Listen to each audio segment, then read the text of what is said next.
She didn't post a reset video. She didn't announce a new chapter. She didn't tell her friends she was working on herself. She simply stopped living on autopilot. While everyone else kept explaining their plans, promising budgets, talking about goals they never followed through on, she went quiet. And something began to shift. Not loudly, not dramatically, but steadily. No new job, no lottery win, no viral moment, just silent discipline. At first, nobody noticed. Her life looked the same from the outside. Same apartment, same car, same 9 to 5. But behind closed doors, she was eliminating invisible leaks, redirecting her money before it disappeared, and making decisions no one applauded. This isn't a story about public transformation. It's about private order, and how the most powerful financial change begins when no one is watching. If you value stories that change the way you see money, like this video and subscribe to the Wealth Fables. It helps YouTube recommend it to more people. Now, stay with the full story. Emily Carter was 39 years old and lived in a modest 2-bedroom apartment in Columbus, Ohio. From the outside, her life looked stable. She worked as an administrative coordinator for a regional healthcare company, earning about $68,000 a year. Not wealthy, but solid, predictable, respectable. She had health insurance, a reliable Honda Civic, and a retirement account she barely checked. Her coworkers described her as dependable. Her family called her the organized one. Every morning, Emily woke up at 6:15 a.m. She made coffee, scrolled through her phone, checked emails she didn't need to answer yet, and mentally prepared for a day that would look almost identical to the one before. Work, meetings, lunch at her desk, a quick stop at Target or the grocery store for just one thing, dinner, streaming shows, bed. Nothing chaotic, nothing reckless, but nothing intentional either. Her bank account wasn't empty, but it wasn't growing. She carried about $9,400 in credit card debt, spread across 3 cards. Not because of emergencies, not because of disaster, just life. Subscriptions she forgot about, convenience meals after long days, small treat-yourself purchases that felt harmless in the moment, auto renewals she never questioned. Individually, none of it seemed dangerous. Together, it kept her stuck.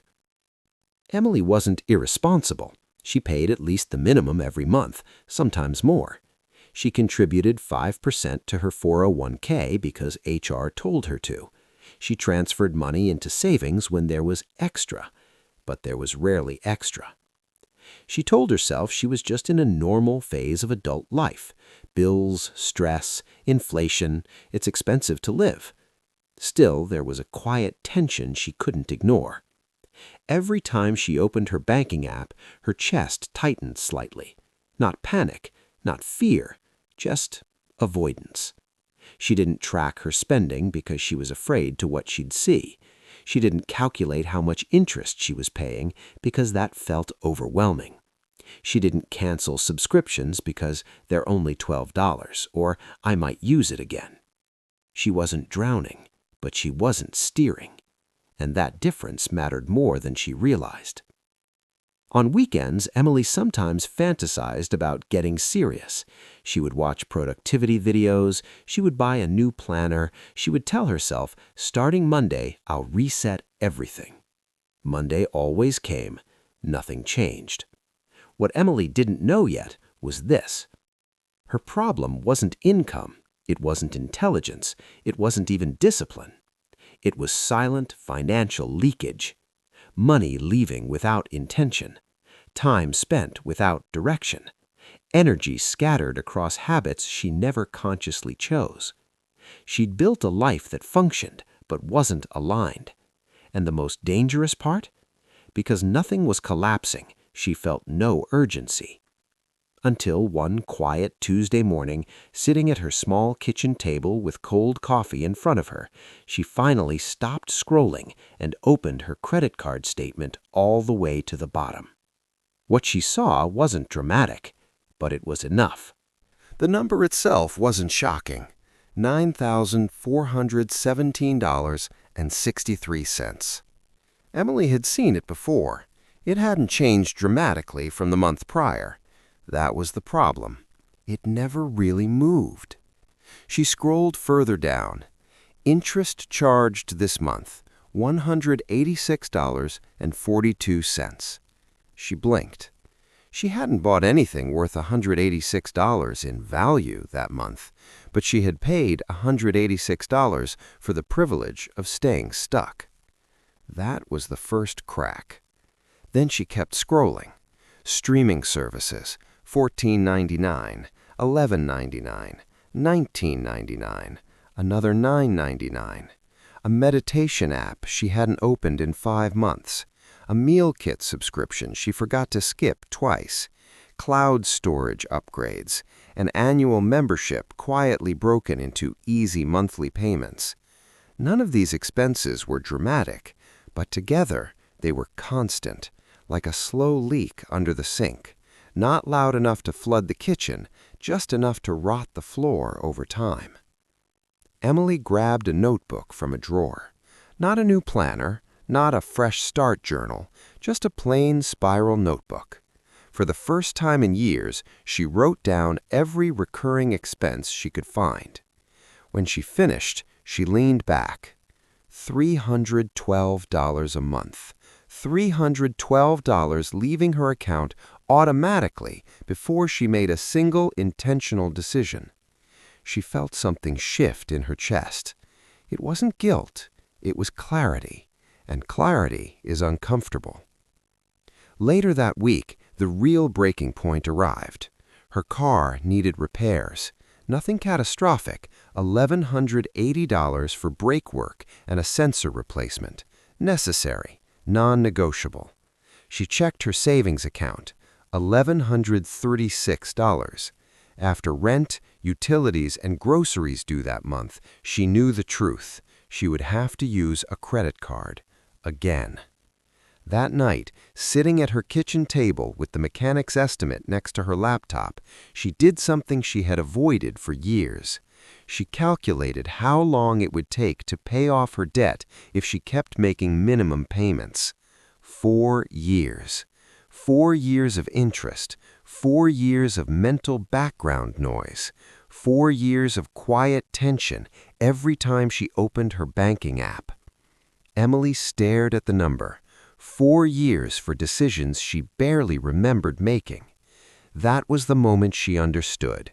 Her problem wasn't spending wildly. It was spending unconsciously. She had confused, "I can afford the monthly payment," with, "I can afford the life this creates." She had never told her money where to go first. She had never paid herself before paying convenience. She had never separated needs, future, and lifestyle.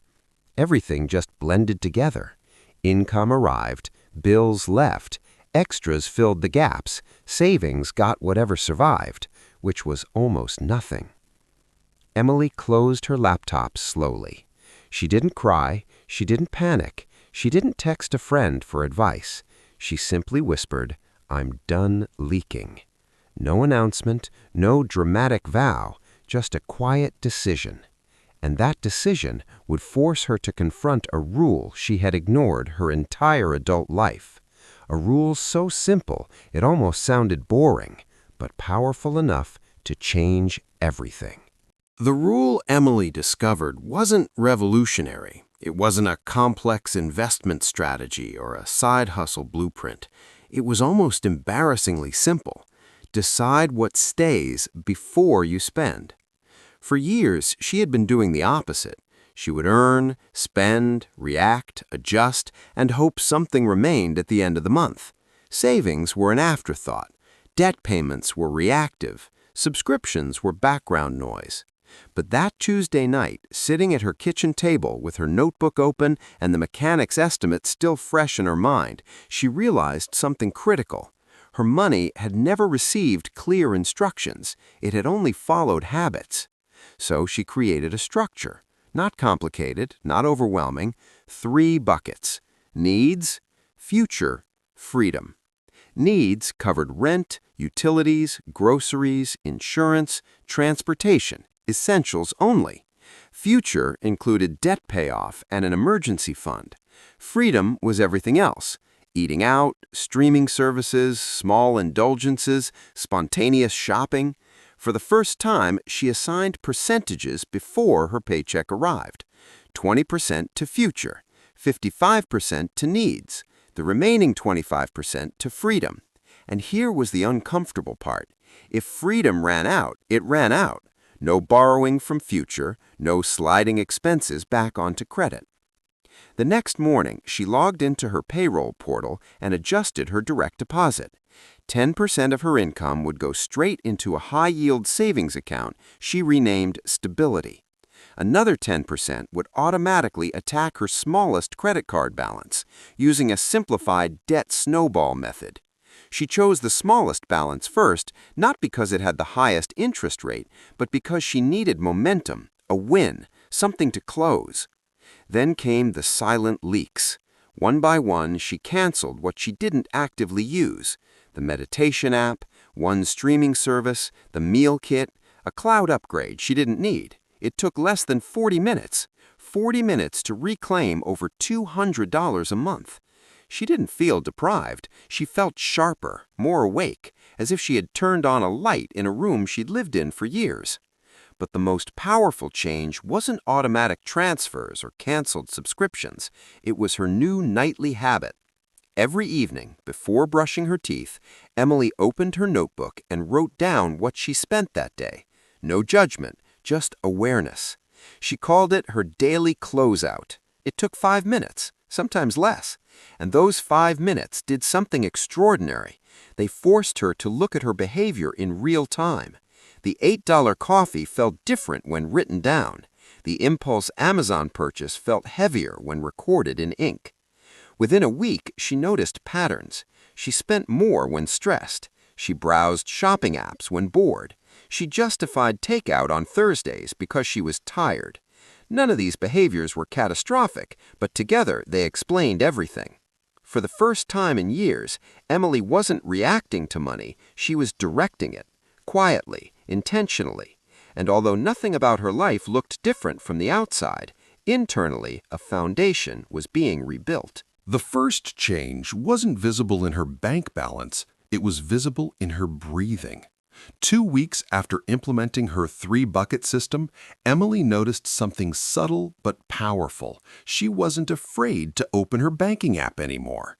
The numbers hadn't dramatically improved yet, but they made sense. Every dollar had a destination. Every transfer had a purpose. The chaos had been replaced by structure, and structure created calm. 30 days in, her smallest credit card was gone. Paid off. 0 balance. The amount wasn't life-changing, but the psychological shift was. She printed the statement and folded it into her notebook like a quiet trophy. For the first time in years, debt wasn't something passively managed, it was something actively shrinking. Instead of spreading extra money across all cards, she rolled the freed-up payment into the next balance, accelerating the snowball. Momentum replaced avoidance. Her emergency fund began to grow too, slowly at first, $400, then $900, then $1,300 again, but this time untouched, this time intentional. She no longer saw savings as leftovers. It was the first bill she paid, automatically, before lifestyle spending had a chance to expand and swallow it. And something unexpected happened. The urge to spend impulsively weakened. Not because she had more willpower, but because she had clarity. When freedom money ran low near the end of the month, she didn't reach for a credit card. She adjusted, cooked at home, watched what she already had access to, walked instead of wandering through Target. The daily closeout ritual became non-negotiable. Some nights she was tired. Some nights she didn't feel like facing the numbers, but she did it anyway. 5 minutes, every expense, no excuses. Over time, those 5 minutes sharpened her awareness during the day. She would pause before tapping her card and silently ask, "Which bucket is this?" That single question saved her hundreds of dollars without feeling like punishment. 3 months later, her second credit card balance had dropped by nearly half. The interest charged each month was shrinking. That alone felt like reclaiming oxygen. She also negotiated her internet bill after realizing she'd been on a legacy plan for years. One phone call saved her $35 a month. She redirected that amount straight into her emergency fund. Small moves, consistent moves. But the deepest transformation wasn't financial, it was emotional. Emily no longer felt behind. She no longer fantasized about dramatic resets or overnight change. She trusted her system. She trusted herself. Her discipline wasn't loud or performative. No one congratulated her. No one even knew. But she felt stronger, more aligned, more in control. Her income hadn't increased, her lifestyle hadn't dramatically changed, but her anxiety had decreased. Her debt was shrinking, her savings were growing, and for the first time in her adult life, her money reflected intention instead of inertia. It wasn't about earning more, it was about leaking less, and that difference was changing everything. 6 months after that quiet Tuesday morning, Emily's life looked almost identical from the outside. She still lived in the same apartment in Columbus. She still drove the same Honda. She still worked the same job with the same salary.